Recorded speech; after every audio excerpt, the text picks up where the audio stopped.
ঋতুৰাজ টাইমিটৰ দৰ্শকসকলৰ বাবে এই মুহূৰ্তত লৈ আহিছো ডাঙৰ খবৰ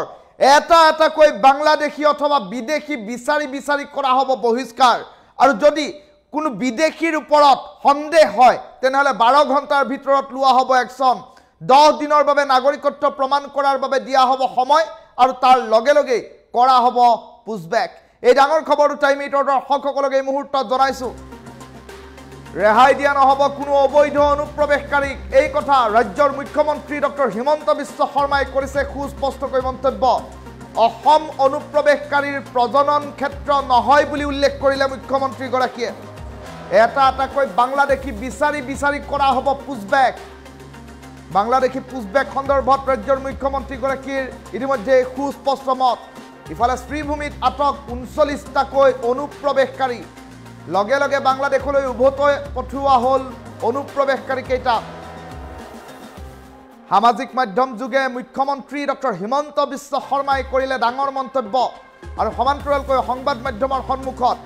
মুখ্যমন্ত্ৰী গৰাকীয়ে সুস্পষ্টকৈ উল্লেখ কৰিছে যে এতিয়াৰে পৰা বিদেশী ধৰা পৰিলে 12 ঘণ্টাৰ ভিতৰতে কৰা হ'ব বহিষ্কাৰ আৰু বিদেশী বহিষ্কাৰৰ ক্ষেত্ৰত ৰাজ্য চৰকাৰে এক প্ৰকাৰ ঐতিহাসিক পদক্ষেপ হাতত লৈছে 12 ঘণ্টাৰ ভিতৰত ধৰা পৰিলে নটিছো দিব নালাগে কোনো বিদেশী বহিষ্কাৰৰ বাবে কোনো এম্বেছিকো যোগাযোগ কৰিব নালাগে বিদেশী বহিষ্কাৰ কৰিবৰ বাবে এতিয়া কেৱল বিদেশী বুলি সন্দেহ হলে ডাইৰেক্টলি কৰা হ'ব পুছবেক এই কথা ইতিমধ্যে ৰাজ্যৰ মুখ্যমন্ত্ৰী গৰাকীয়ে উল্লেখ কৰিছে কোনো অনুপ্ৰৱেশকাৰীক ৰেহাই দিয়া নহব অসমখন এতিয়া বাংলাদেশীৰ চৰণীয়া পথাৰ নহয় বুলি ৰাজ্যৰ মুখ্যমন্ত্ৰী গৰাকীয়ে সুস্পষ্টকৈ উল্লেখ কৰিছে যদিহে কোনো লোকে জিলা আয়ুক্তক অভিযোগ দিয়ে যে এই গৰাকী লোক বিদেশী এই গৰাকী লোক বাংলাদেশী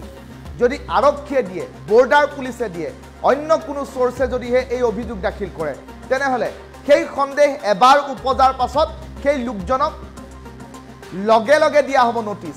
10 দিনৰ সময়সীমা বান্ধি দিয়া হ'ব লোকজনক যে তেওঁ 10 দিনৰ ভিতৰত তেওঁ যে এজন ভাৰতীয় নাগৰিক সেই কথা তেওঁ প্ৰমাণ কৰক আৰু 10 দিনৰ ভিতৰত যদি তেওঁ প্ৰমাণ কৰিব নোৱাৰে তেনেহলে লগে লগে পুছবেক কৰা হ'ব বুলি ৰাজ্যৰ মুখ্যমন্ত্ৰী গৰাকীয়ে কৰিছে মন্তব্য ৰাজ্যৰ মুখ্যমন্ত্ৰী ডক্টৰ হিমন্ত বিশ্ব শৰ্মাৰ মন্তব্যটো শুনাই লৈছো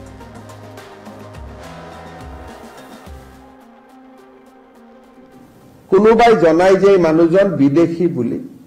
বা বৰ্ডাৰ পুলিচে জনাই যে মানুহজন বিদেশী বুলি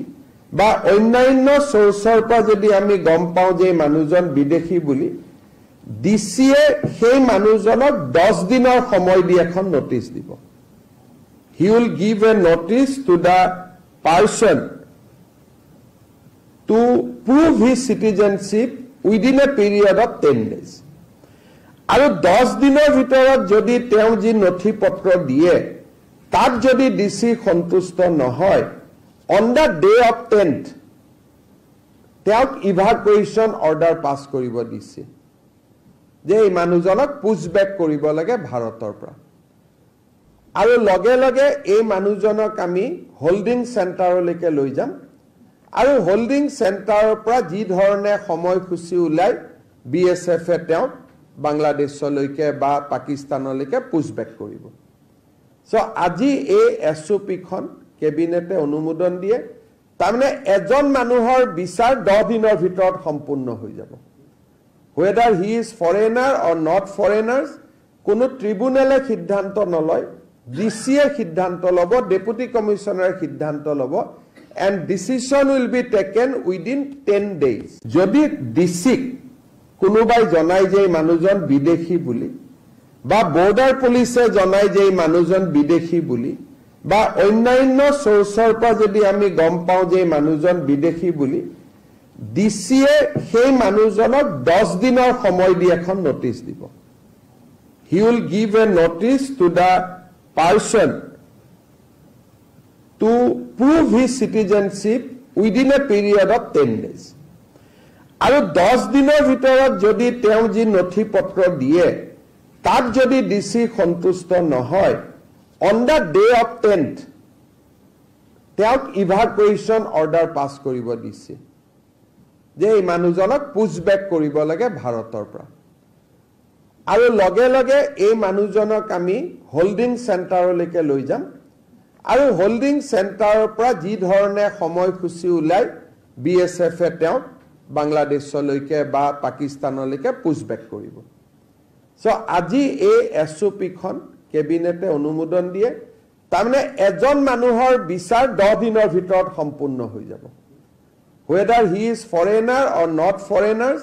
কোনো ট্ৰিব্যুনেলে সিদ্ধান্ত নলয়, DCয়ে সিদ্ধান্ত ল'ব, ডেপুটি কমিশনাৰে সিদ্ধান্ত ল'ব, and decision will be taken within 10 days. যদি DCক কোনোবাই জনাই যে মানুহজন বিদেশী বুলি বা বৰ্ডাৰ পুলিচে জনাই যে মানুহজন বিদেশী বুলি বা অন্যান্য সোৰ্সৰ পৰা যদি আমি গম পাওঁ যে মানুহজন বিদেশী বুলি, DCয়ে সেই মানুহজনক 10 দিনৰ সময় দি এখন নোটিছ দিব। He will give a notice to the person to prove his citizenship within a period of 10 days. আৰু 10 দিনৰ ভিতৰত যদি তেওঁ যি নথি পত্ৰ দিয়ে তাত যদি DC সন্তুষ্ট নহয়, on the day of 10th তেওঁক ইভাকুৱেশ্যন অৰ্ডাৰ পাছ কৰিব দিছে যে এই মানুহজনক পুছবেক কৰিব লাগে ভাৰতৰ পৰা। আৰু লগে লগে এই মানুহজনক আমি হোল্ডিং চেণ্টাৰলৈকে লৈ যাম আৰু হোল্ডিং চেণ্টাৰৰ পৰা যি ধৰণে সময়সূচী ওলাই BSF-এ তেওঁক বাংলাদেশলৈকে বা পাকিস্তানলৈকে পুছবেক কৰিব। সো আজি এই SOP-খন কেবিনেটে অনুমোদন দিয়ে, তাৰমানে এজন মানুহৰ বিচাৰ 10 দিনৰ ভিতৰত সম্পূৰ্ণ হৈ যাব। Whether he is foreigner or not foreigners, কোনো ট্ৰিব্যুনেলে সিদ্ধান্ত নলয়, DCয়ে সিদ্ধান্ত ল'ব, ডেপুটি কমিশনাৰে সিদ্ধান্ত ল'ব, and decision will be taken within 10 days. যদি DCক কোনোবাই জনাই যে মানুহজন বিদেশী বুলি বা বৰ্ডাৰ পুলিচে জনাই যে মানুহজন বিদেশী বুলি বা অন্যান্য সোৰ্সৰ পৰা যদি আমি গম পাওঁ যে মানুহজন বিদেশী বুলি, DCয়ে সেই মানুহজনক 10 দিনৰ সময় দি এখন নোটিছ দিব। He will give a notice to the person to prove his citizenship within a period of 10 days. আৰু 10 দিনৰ ভিতৰত যদি তেওঁ যি নথি পত্ৰ দিয়ে তাত যদি DC সন্তুষ্ট নহয়, on the day of 10th তেওঁক ইভাকুৱেশ্যন অৰ্ডাৰ পাছ কৰিব দিছে যে এই মানুহজনক পুছবেক কৰিব লাগে ভাৰতৰ পৰা। আৰু লগে লগে এই মানুহজনক আমি হোল্ডিং চেণ্টাৰলৈকে লৈ যাম আৰু হোল্ডিং চেণ্টাৰৰ পৰা যি ধৰণে সময়সূচী ওলাই BSF-এ তেওঁক বাংলাদেশলৈকে বা পাকিস্তানলৈকে পুছবেক কৰিব। সো আজি এই SOP-খন কেবিনেটে অনুমোদন দিয়ে,